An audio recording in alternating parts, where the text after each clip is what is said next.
Hey, Richest you money maniacs, welcome back. In this video, I'm actually going to answer a subscriber's question about social democracy and can it work? So let's get right to it.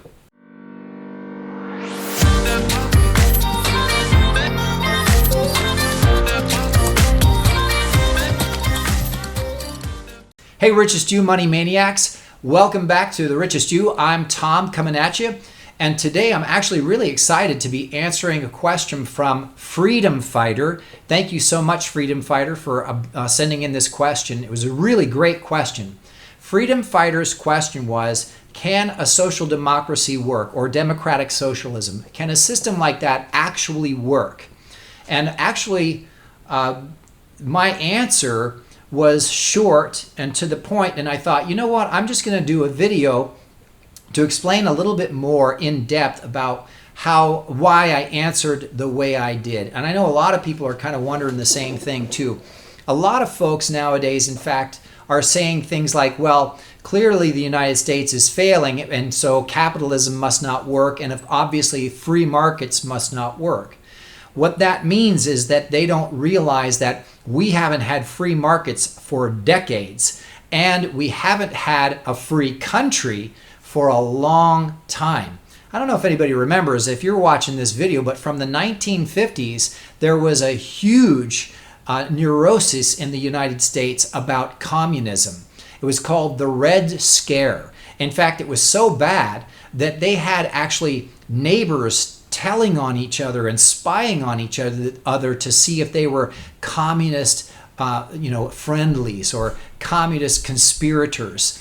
I mean, literally neighbors watching each other. And now, of course, we have the same thing happening. I live in Los Angeles. And so, Mayor Garcetti said, oh, make sure you turn in those stores that aren't essential that are open. But, that's a whole different story. But it sounds really similar, doesn't it? Basically, the KGB and the SS have nothing on what's going on in the United States right now. But that's a different video. So for this video, I want to talk about the idea of what social democracy is and what it means, and actually even more importantly, what was the United States originally set up to be? And that's something a lot of people forget. They think that, well, we're a democracy. It's all about democracy in the United States. Democracy. People don't even know what democracy means. So let's start with this. First off, the Constitution of the United States calls for the formation of a republic. It's very, very different. A republic is especially important because each citizen is a sovereign. What does that mean? It means that you're equivalent to a king or a queen. See, in a monarchy, people are king or queen. That means that they are divine. They are a divine channel to their creator. God picked them, or gods, or whoever their creator was, picked them to rule, and their bloodline to rule for all eternity. And everybody else, well, you're just dirt. You're just, spit, mud on the bottom of my boot. I'm the king. The United States was the first experiment in the world to actually make each one of its citizens the equivalent of a king or a queen. Now, what does that mean in terms of the law? What it means is that when you speak, that's the law. That is the law. And so everyone has to respect that so long as you don't infringe on their rights. Remember, the right to life, liberty, and the pursuit of happiness? Our forefathers were geniuses, but they weren't just geniuses. They had lived through all kinds of different experiences that caused them to form the country this way in particular. And somewhere along the line, we forgot to follow their good advice. These geniuses, we started to think that we know better. And we let people steal our liberties, steal our money, steal our value, steal our work, our sweat equity, our children, our grandchildren's sweat equity. So just keep in mind that the United States, and to this day, still is a republic. The only challenge nowadays is that nobody seems to follow the law. Even the people who are sworn by their oath to protect the Constitution. So that's a whole different story. Every elected government official has to take an oath to defend their state's constitution and the United States Constitution. And if they don't, if they violate that oath, that's an act of treason. They have broken their oath. That's a serious, serious accusation when somebody says, you broke your oath to defend the Constitution. Yet every single day on the news, you see these elected officials completely ignoring the Constitution. But that's, again, another video. But keep that in mind. We are not experiencing the republic as it was designed. What we are experiencing is a country that is torn about whether it should follow the law that was laid down by the forefathers or whether they know better, or not just know better, or know ways to manipulate it so that they can make themselves wealthy and make themselves higher than the average man. See, that's the thing too. Remember something. The Constitution makes us all sovereign. So we're all kings and queens. We're all up here. Elected officials were only supposed to serve for a short period of time and then go home and continue working in the community. It was a privilege to come and serve for a short period and help direct the country in politics and then go home and continue producing, being a producer, because the people were the same level as the elected officials. But nowadays, you've got Congress who voted themselves to be above the law. They write laws for you and me that they don't even have to follow. If they get caught murdering somebody or thousands of people, they get, a slap on the hand. Maybe they won't get elected next time. They'll run in another state and get another seat somewhere along the line. Or they make money off of poisoning an entire state or an entire city's water supply. Oh, that wasn't very good, but you're Congress, and so we can't really do anything against you because you wrote a law that says that not only you get pay raises all the time, but you're above the law and the law doesn't apply to you. And you write laws for us to follow that you don't have to follow. So, just go ahead. So there you go. That's just one example of how the elite, the political elite, and the central bankers and the financial wizards and all these people have made themselves above the people. And when I say the people, I don't mean just poor people. I mean the poor people, I mean the middle class, and I mean the super wealthy. There are a lot of super wealthy people who are not above the law. Not like Congress is, not like the central banks are with all of their fake money and all their thievery right now going on right this second, right? They are above the law. Billionaires are not. They can be arrested and they can be tried. And you watch, some of them will. The point is, the poorest person is supposed to have the same amount of power that these elected officials and central bankers are supposed to have too. They're supposed to have the same power. And our elected officials are supposed to represent the voice of all these kings and queens throughout the entire United States. That's a republic. Well, what's a democracy? A democracy means that, basically simple, just to keep it simple, that the masses rule. So whatever the majority vote is, the majority rules. Whatever the majority vote is, then that's what the rule is going to be. But it also doesn't mean necessarily that they all get the same equal sovereign power, right? A democracy does not mean that. It means you get a vote, and if the masses go along with what you say, well, then you win. Now think about that for a second. If we were really a democracy, right, then every time somebody puts something up on Facebook about this needs to be a law, and millions of people join in, yeah, it needs to be a law. No one is allowed to wipe their butt with their left hand. You have to use your right hand. It's disgusting you use your left hand. Social media says, new law, you can only use your right hand or your left hand, or whichever one it was. I mean, that's what would happen. It's so easy to manipulate the masses because all you have to do is talk about babies or talk about death or talk about money or religion, all the things you're not supposed to talk about in private, in polite conversations at parties. Don't bring up religion, don't bring up politics, don't bring up work. Bring those things up.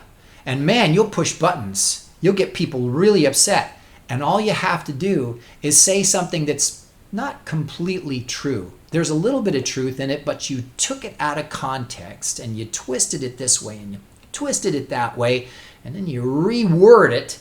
And then when they read it or they see it on social media, holy cow, watch out. All the fangs and the claws come out. That would be a democracy. Can you imagine a country making vital economic and foreign policy decisions based on the masses' whim and want? I mean, we can't even get kids to focus for more than 4 seconds anymore, let alone the adults spinning through their apps and spinning through their time threads. They can't focus for even 30 seconds. In fact, I'm going to create a course that teaches people to focus, because you know what? That's going to be the new superpower, is to be able to keep focused, right? All right, so there would be the downfall of a democracy. Well, what about socialism? I mean, we've had lots of people talking about socialism, how it's not fair. It's just not fair that so many people are poor and there's just few rich people, and they just make themselves even richer. Yeah, because you haven't been paying attention to how money works and how politicians work, and you let them vote themselves into office and manipulate the voting and then vote themselves above the law and actually be able to allow these bankers to take money from us and just invent and create, and so they can buy out of thin air. I mean, you let that happen. You're a sovereign in a republic and you let it happen. Instead of educating yourself, you were looking for your free handout.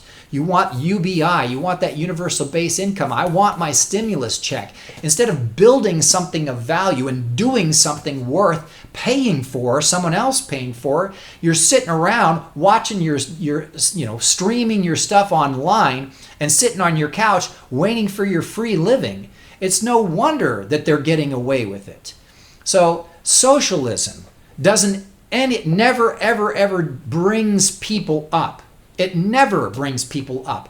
All it does is drag everybody else down to poor, except for the ruling elite. And man, are they rich. They get super rich. Communism, socialism, every single time. There's always everybody at lower standard of living and low pay and low nothing, no choices, no nice restaurants, no nice theaters, no great places to go see music or bands, no nice parks, just gray zombie land everywhere you go, except when you go to the elite ruling classes area. Almost like the difference between driving to downtown LA to Beverly Hills. A completely different universe. Everything's green, everything's shiny, everything's brand new, everything looks beautiful. Even the stoplights and the stop signs are brand spanking new and shiny and clean. The bushes are perfectly shaped. The streets are swept perfectly clean. No dirt anywhere. Because why? Because they have the money that you gave away to them so that you could have your universal base income. So, how can you put two flawed systems together and expect it to work? A straight up democracy and socialism or communism in any form. Two wrongs don't make a right. Two wrongs make it worse, because now you've convinced people that, well, it's good because you're a democracy and you've got the best part of the socialism. It's fair for everybody. Oh, and we'll just throw a little dash of capitalism in there. No, you can't throw a dash of capitalism in.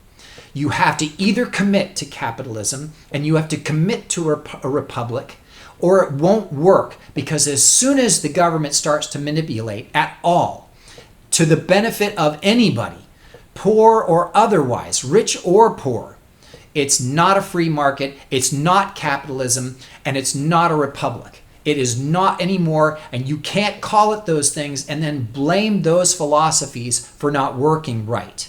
You have to call it what it is. Democracy is flawed. Socialism is flawed. Every example of those in the world fails miserably. That's the truth. You want to put them together and try a new experiment? Well, then you're just doing what Mike Maloney's always talking about. He's talking about, well, this time. That's the this time disease. Well, this time it'll work.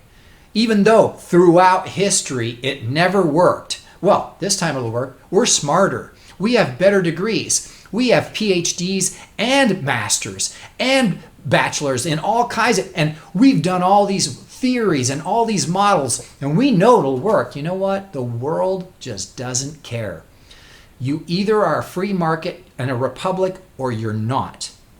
You're either communism and socialism or democracy or you're not. You can't combine them and pretend that it's just going to work magically this time. It's not going to happen. Now, this is my humble opinion, but my humble opinion is formed from years of research and reading and listening to experts who have devoted their entire lives to learning this information. And the only reason I get so passionate about it right now is because you are watching it unfold in front of your face and you still think it might work. You're watching the fruit of a communistic, socialistic democracy thinking unfold in front of you. That's what's occurring right now in the United States, especially around the world, but especially the United States. It's unfolding. It was not a free market and it was not a republic that brought us to this point. It was socialist, communist, and manipulated markets thinking that brought us to this crisis right now. This financial crisis, this economic crisis, this health challenge, and guess what? Soon it's going to be a psychological challenge too, because so many people are being damaged in this around the world that the entire planet is going to be soaked in depression. So God bless you all for watching this video and for at least becoming aware. Freedom Fighter, thank you so much for such a great question. Anybody else that has questions too, or even better, that disagrees with me, bring it on. Put it in the comments, and I would love to hear what you have to think. Let's talk about that, and let's see if we can't figure out something better. So everybody, thank you so much for listening to this video. Thank you again to Freedom Fighter for checking for such a great question. Make sure that if you like the video, give a thumbs up and subscribe to the channel. There's a lot of really great information. And if you ever get a chance, make sure, especially if you're watching this video before the end of April 2020, make sure you actually take advantage of my offer to take the Richest You Mastering Money course at absolutely no charge.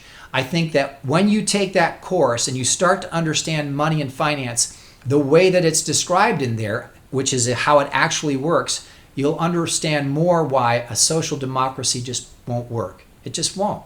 It never will. In fact, one last thought. Socialism and democracy often talk about things being fair. It comes from a moral standpoint.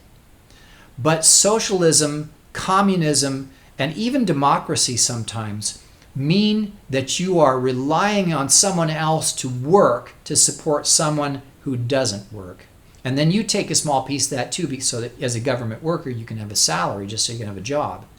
That's thievery and it's slavery. There is nothing more immoral than thievery and slavery. It doesn't matter if you slap it on and call it a law. If you're making people work and they don't get to keep all of what they work for and they have to pay so that somebody else can live for free, that is thievery and it is slavery, and there's nothing moral about it. So, once again, thanks for listening.